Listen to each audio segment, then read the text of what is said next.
Hello, students! In this video, we're diving into the world of practical geometry, where we use tools like compasses, rulers, and protractors to draw and construct shapes accurately. To draw a line segment, use a ruler and compass to measure a specific length. Once you have that, simply mark the endpoints. Next, for a perpendicular bisector, place your compass more than halfway along the line segment. Draw arcs from each endpoint and connect the intersections. Now let's try constructing a quadrilateral using a rhombus as an example. First, draw the diagonal line segment QS.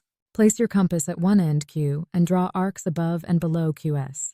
Repeat from S to get intersections at P and R. Connect these points to form the rhombus PQRS, where QS and PR bisect each other at right angles.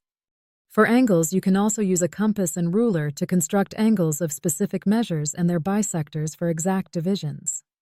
In triangle construction, you can build various types based on given side lengths or angles. To draw a triangle with known side lengths, draw the first side with a ruler.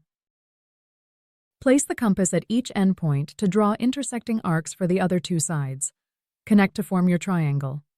For quadrilaterals, knowing at least 5 measurements, like sides, diagonals, and angles, helps ensure accuracy. Each type, like the one with 4 sides and 1 diagonal, has specific steps to follow for precise construction. Quick question. If you wanted to draw an equilateral triangle, what tool would you use to make sure all sides are equal? Share your answer in the comments below. The complete curriculum for Class 8 is available on our channel. Check out all the links provided in the description below. Please make sure to like, share, and comment for more such videos.